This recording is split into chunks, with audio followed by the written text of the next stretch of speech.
আসসালামু আলাইকুম, কেমন আছেন? যদিও ভারত হিন্দু প্রধান একটি দেশ, তবুও এখানে কিন্তু অনেক মুসলিম বসবাস করে, যা প্রায় সৌদি আরব থেকেও বেশি।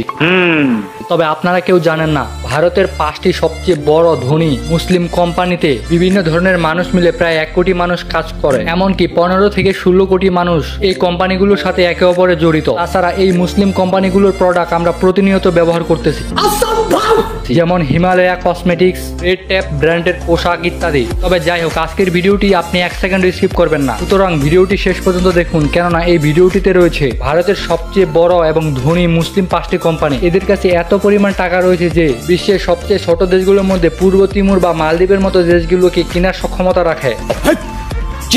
তবে অনুরোধ করলাম, চ্যানেলটি সাবস্ক্রাইব করে পাশের বেল আইকনটি অবশ্যই বাজিয়ে দিবেন।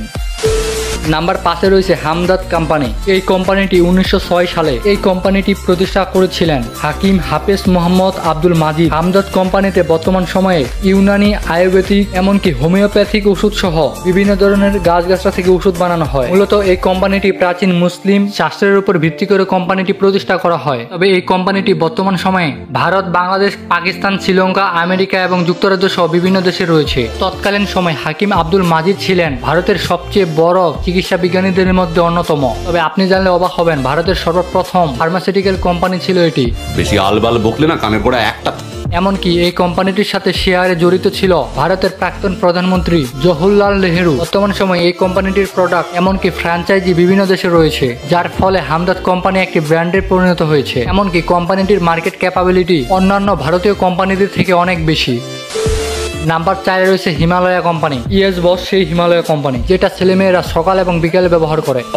হিমালয়া কোম্পানিটি ভারতের অন্যতম ধনী ব্যবসায়ী মোহাম্মদ মানালের দ্বারা প্রতিষ্ঠিত হয় 1930 সালে। এই কোম্পানিটি সর্বপ্রথম ভারতের কর্ণাটক রাজ্যের ভারতের বেঙ্গালুরে অবস্থিত ছিল। তখন থেকেই মোহাম্মদ মানাল প্রাকৃতিক এবং আয়ুর্বেদিক পণ্য উৎপাদন শুরু করে, এমনকি বিভিন্ন দেশে রপ্তানি করতে শুরু করে। সময়ের সাথে সাথে চাহিদা বাড়ায় বর্তমান সময়ে অনেক সেক্টরে তাদের কোম্পানি কাজ করতেছে। তবে বর্তমান সময়ে হিমালয়া ওয়েলনেস কোম্পানি আগে হিমালয়া ড্রাগ কোম্পানি নামে পরিচিত ছিল।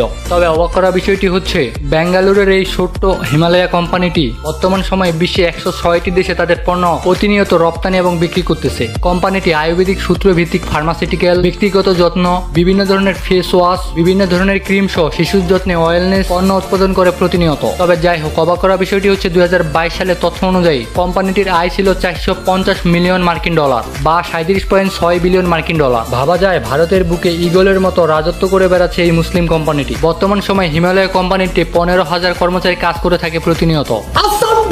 ভারতের সবচেয়ে বড় 5টি মুসলিম কোম্পানিদের মধ্যে 3 নম্বরে রয়েছে সিপলা কোম্পানি। এটি একটি বহুজাতিক ফার্মাসিউটিক্যাল কোম্পানি। এই কোম্পানিটি 1935 সালে ভারতের মুম্বাই শহরে প্রতিষ্ঠিত হয়। এই কোম্পানিটির প্রতিষ্ঠাতা খাজা আব্দুল হামিদ। সিপলা কোম্পানিটি মূলত ঔষধ, ফার্মাসিউটিক্যাল গবেষণা, এমনকি স্বল্প মূল্যে বাজারে ঔষধ সরবরাহ করে থাকে, যার ফলে সিপলা কোম্পানিটি বিশ্বে বর্তমান সময়ে অন্যতম প্রধান ফার্মাসিউটিক্যাল কোম্পানি। তবে অবাক করা বিষয়টি হচ্ছে, সিপলা একমাত্র বিশ্বে কোম্পানি যে HIV প্রতিরোধে ঔষধ তৈরি করতেছে। সিপলা ভারতের টপ কোম্পানিগুলোর মধ্যে 37 থেকে 40 নম্বর অবস্থানে রয়েছে। ইতিহাসে রয়েছে, এই কোম্পানিটি শুধুমাত্র ভারত পাকিস্তান যুদ্ধে ভারতীয় সেনাদের বিনামূল্যে ঔষধ দিয়েছিল, যার ফলে কোম্পানিটির মালিক ভারত সরকারের বিভিন্ন পুরস্কারে ভূষিত হয়। সিপলা কোম্পানিটি 2024 সালের আগস্ট মাস পর্যন্ত বিশ্বের মূল্যবান কোম্পানিগুলোর মধ্যে 1211তম স্থানে জায়গা করে নিছে। তাছাড়া আগস্ট মাস পর্যন্ত সিপলা কোম্পানিটির মার্কেট ক্যাপাবিলিটি 15.07 বিলিয়ন মার্কিন ডলার। খাজা আব্দুল হামিদ ভারতের মুসলিম ধনীদের মধ্যে 3 নম্বর অবস্থানে রয়েছে। তার সম্পত্তির পরিমাণ বাংলায় দাঁড়ালে প্রায় 1,30,000 কোটি টাকা দাঁড়াবে। বিষয়টা একটু ব্যাখ্যা করুন। এমনকি চিকিৎসা বিজ্ঞানে তার অসাধারণ অবদান রাখার জন্য ভারত সরকার তাকে পদ্মভূষণ পুরস্কার করেন। এরপর নাম্বার 2-এ রয়েছে রেড ট্যাপ ব্র্যান্ড। বর্তমান বিশ্বে মুসলিমদের তৈরিকৃত এই কোম্পানিটি ফ্যাশনের জন্য সর্বাধিক জনপ্রিয় একটি ব্র্যান্ড। এই কোম্পানিটি সর্বপ্রথম অনেক আগে কানপুরে প্রতিষ্ঠাতা লাভ করে। তবে অবাক করা বিষয়টি হচ্ছে, কোম্পানিটি প্রতিষ্ঠা 10 বছরের মধ্যে বিভিন্ন দেশে পণ্যগুলো রপ্তানি করতে থাকে। এই কোম্পানিটি প্রতিষ্ঠা করেন মোহাম্মদ রাশিদ মির্জা। রেড ট্যাপ ব্র্যান্ডের পোশাকগুলো সবচেয়ে জনপ্রিয় এবং ইন্ডিয়ানদের কাছে সবচেয়ে পছন্দনীয়, কেননা এই কোম্পানিটিরই অংশ ছিলেন বলিউডের সুপারস্টার সালমান খান, যার ফলে এই কোম্পানিটির জনপ্রিয়তা দিনে দিনে অনেক বৃদ্ধি পায়। তবে অনেক কম মানুষই জানে, ভারতের সবচেয়ে বড় এবং প্রথম লেদার এক্সপোর্টকারী প্রতিষ্ঠান এই রেড ট্যাপ। বর্তমান সময়ে এই প্রতিষ্ঠানটিতে শুধুমাত্র ভারতের 30,000-এর বেশি শ্রমিক কাজ করে, এমনকি সারা বিশ্বে 2 থেকে 3 লক্ষ মানুষ এই কোম্পানির দ্বারা আয় করে থাকে। রেড ট্যাপই হচ্ছে এশিয়া মহাদেশের সবচেয়ে বড় একটি পোশাক ব্র্যান্ড, কেননা এই কোম্পানিটিকে শুধুমাত্র আমেরিকায় বিজনেস অ্যাওয়ার্ড দিয়ে ভূষিত করেছে।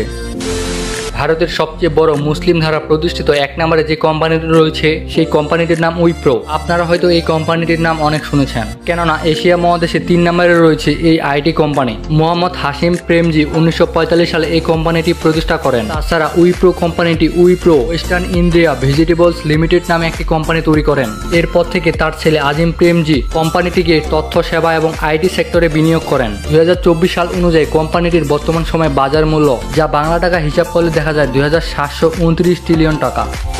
হ্যাঁ, এই ছিল ভারতের সবচেয়ে বড় মুসলিম 5টি কোম্পানি। এই কোম্পানিগুলোর মধ্যে আপনি কোন কোম্পানির পণ্য সর্বপ্রথম এবং একবার হলেও ব্যবহার করেছেন কমেন্টে জানান। ভিডিওটিতে একটি লাইক দিয়ে চ্যানেলটি সাবস্ক্রাইব করে পাশে বেল আইকনটি অবশ্যই বাজিয়ে দিবেন। হ্যালো বন্ধুরা, আপনি কি জানেন ঢাকা এবং কলকাতার সিটির মধ্যে সবচেয়ে ধনী কে? তাহলে এই ভিডিওটি দেখুন। আপনার প্রতিটি মতো অনেক অনেক ভালো কাটুক এই প্রত্যাশায় আজকের ভিডিওটি শেষ করতেছি। আল্লাহ হাফেজ।